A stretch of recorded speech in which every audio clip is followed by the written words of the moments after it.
All right, let's get right into it. We're going to deconstruct a really simple story about two kids who are freaking out about a math test.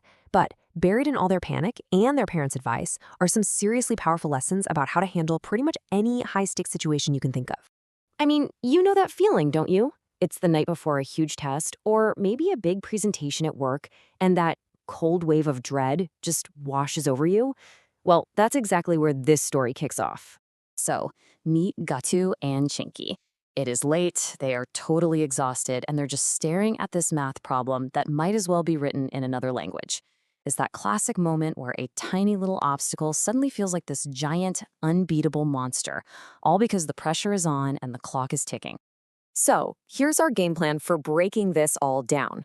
We're going to start with that last-minute panic. Then we'll look at what it really means to plan for something, and it's more than just books. Then we'll step into the exam hall itself, tackle the problem of distractions, which are everywhere, and finally figure out what the real test is all about. Okay, first things first, let's talk about that panic. It doesn't just come out of nowhere. It's what happens when you've put things off and then suddenly, bam, you crash right into the hard reality of a deadline. It's the moment procrastination turns into pure pressure. And this is where their father drops this amazing piece of advice. It's so simple, but it's so true. An exam isn't a surprise party. You know the date. It's this totally predictable event, but so often we act like we've been ambushed by it. The key, like he says, is all in the planning. And here you can see the perfect recipe for that panic. You've got the late night cramming, that desperate phone call to a friend for help, and completely ignoring the one piece of advice that could actually help: get some sleep. And it all boils down to what their father says. A tired mind just doesn't hang on to information. They think they're studying, but really, they're just pouring fuel on their own anxiety. So, how do you flip the script from panic to preparation? Well, the answer isn't just about studying harder. It's about preparing smarter. And that means you have to look beyond the textbook and think about the entire process from start to finish. And this is just the perfect example. Gatu, he studied the math. He knew the formulas, but he forgot the most basic tool for the job, his geometry box. It seems like such a tiny mistake, right? But inside that exam hall, it creates massive stress. It just goes to show you being prepared is about way more than just knowing the answers. So, if we take all that great advice from the parents, we can boil it down into this really simple but powerful checklist. Number 1, study smart. That means learning the stuff over time, not in one night. 2, pack your tools. Get your bag, your pens, whatever you need, ready the night before. And 3, rest your mind. It turns preparation from this frantic, chaotic mess into a calm, organized process.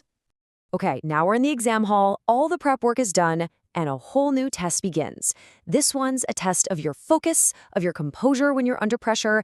This is where all that planning either pays off big time or where the whole thing just falls apart. And wow, this sequence of events just perfectly shows how fragile our focus can be.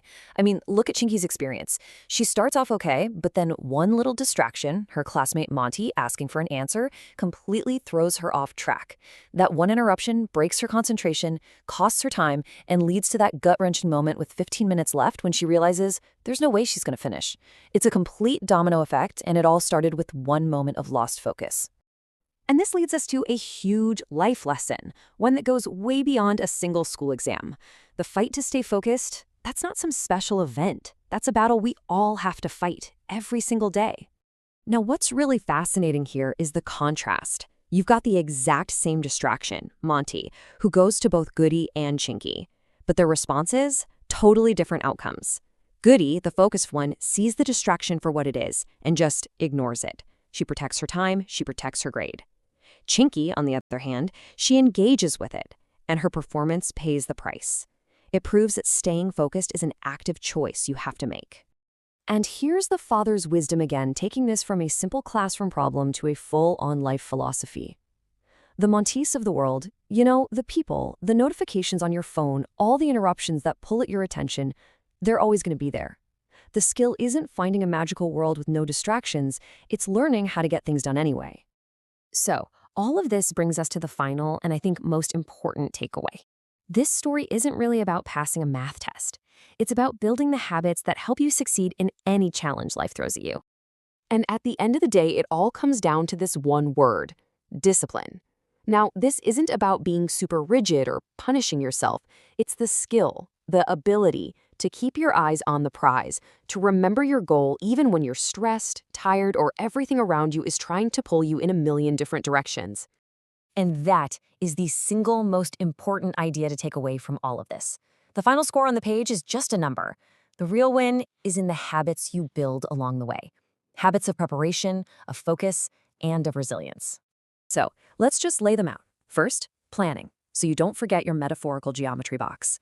Second, discipline, so you can ignore all the munties out there. Third, time management, so you can tackle what's right in front of you. And finally, integrity, so you avoid taking those tempting shortcuts. These are the tools that will help you ace not just an exam, but pretty much any challenge that comes your way. So, as we wrap this up, I want to leave you with this question to think about. What's your next big exam in life? Maybe it's a project at work, a personal goal, a tough conversation. How are you going to apply these habits of planning, discipline, and focus to make sure you're not just ready for it, but that you can absolutely crush it?